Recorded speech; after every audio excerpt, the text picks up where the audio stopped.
I'd like now to move on to our next speaker.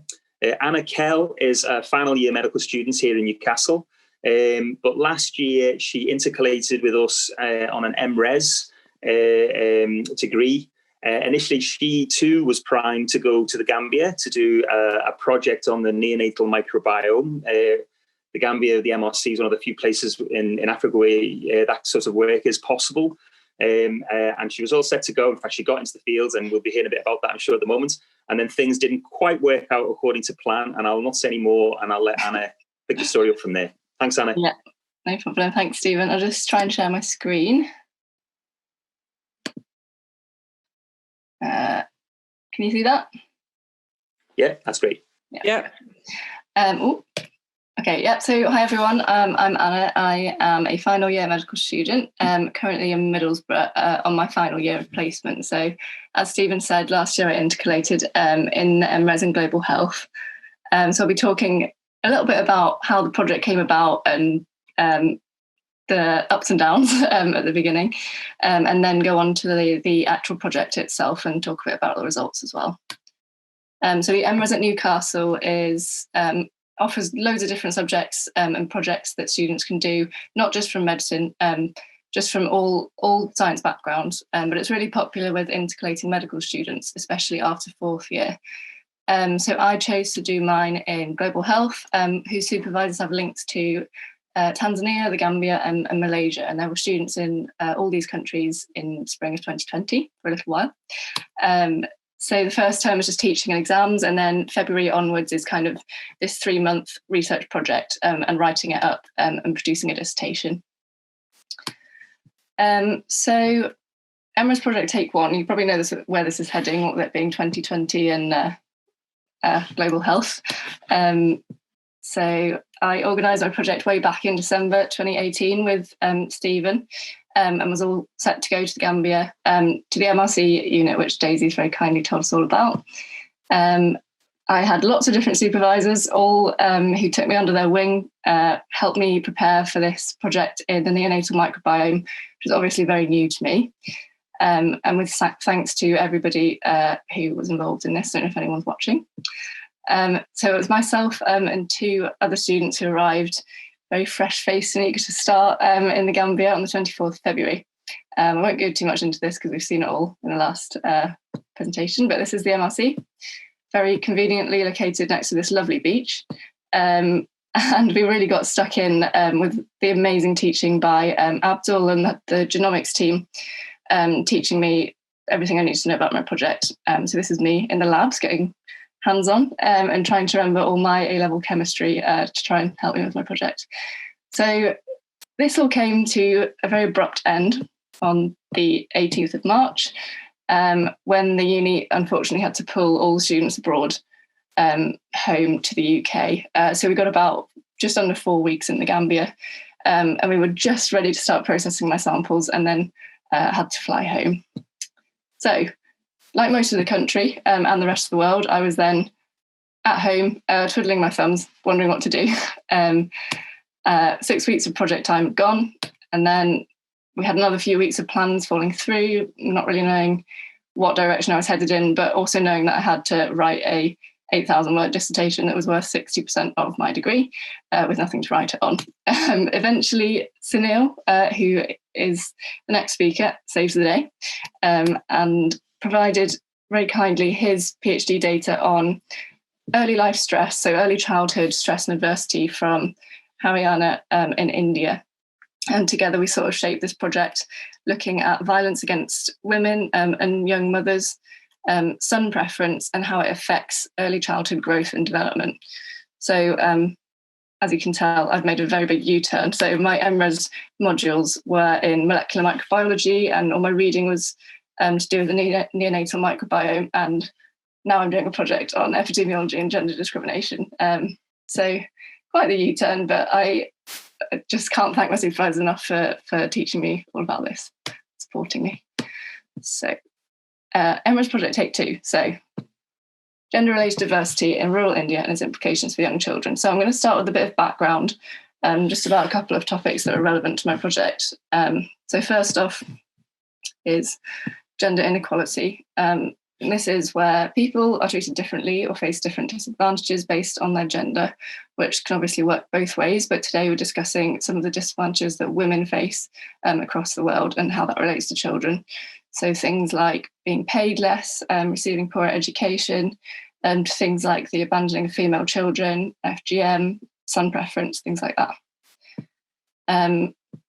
This is obviously harmful to women and girls, and with community level impacts such as decreased female autonomy being linked to poor economic growth and sustainable development. This is, although gender inequalities do exist in every country in the world, women often face more challenges in lower middle income countries or LMICs. And so child health, which very closely relates to women's health.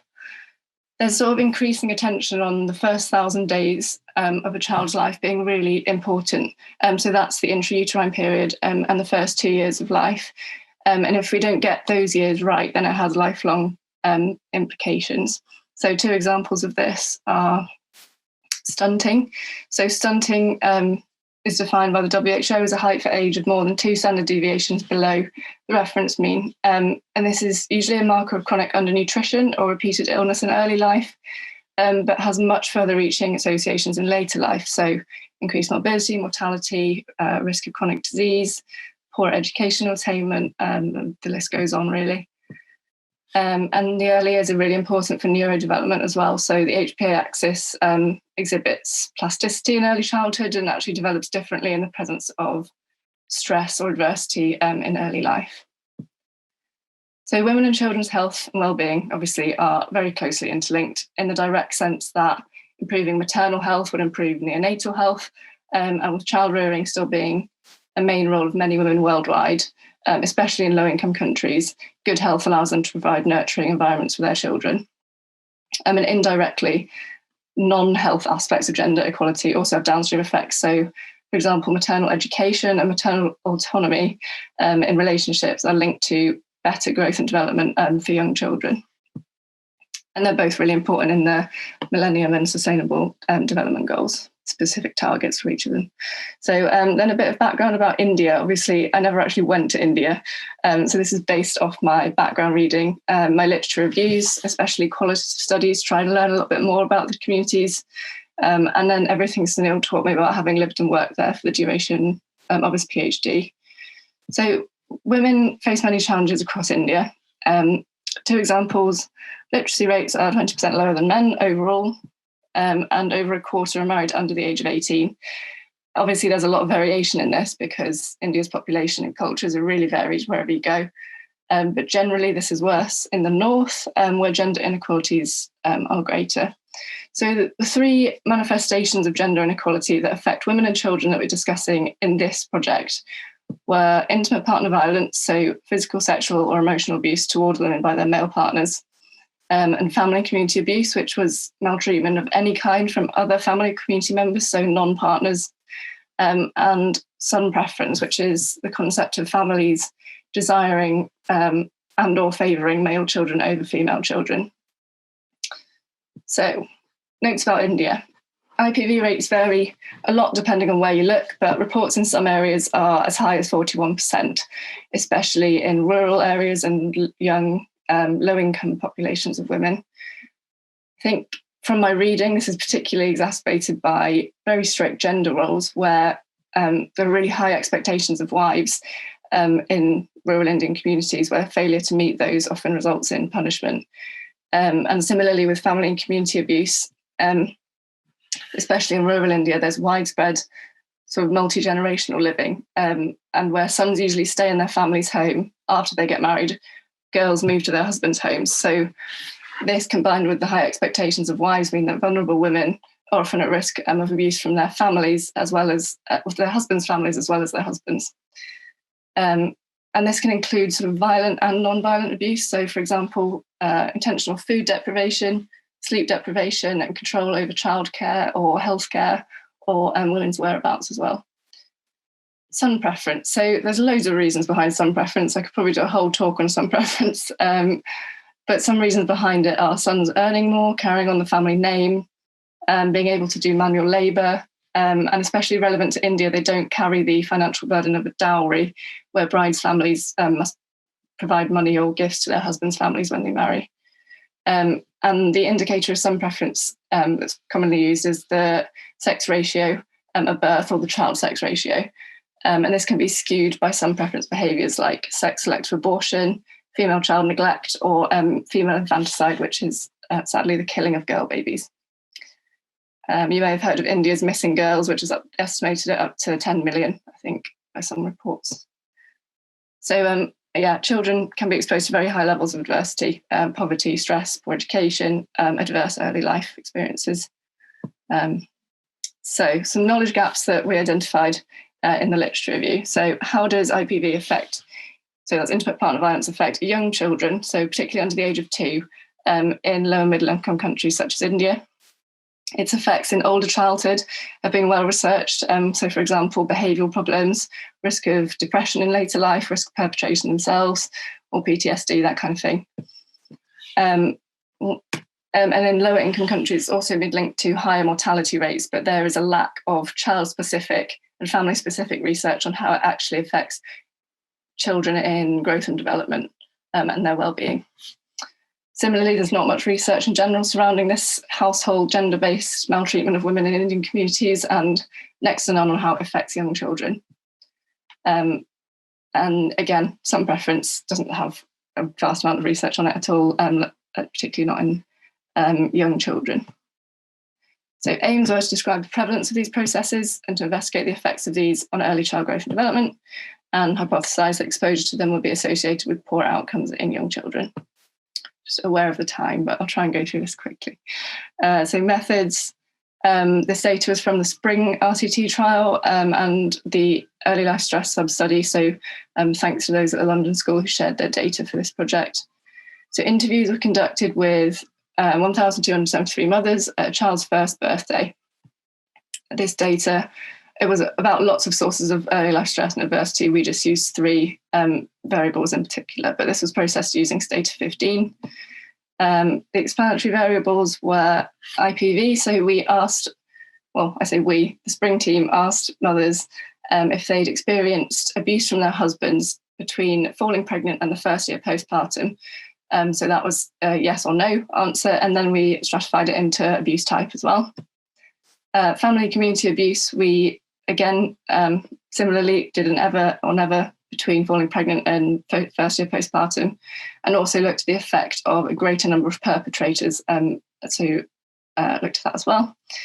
And some preference. So we asked mothers if themselves or anyone in the family had expressed unhappiness at the birth of the girl, and whether they still felt unhappy that she was a girl when she was 12 months old.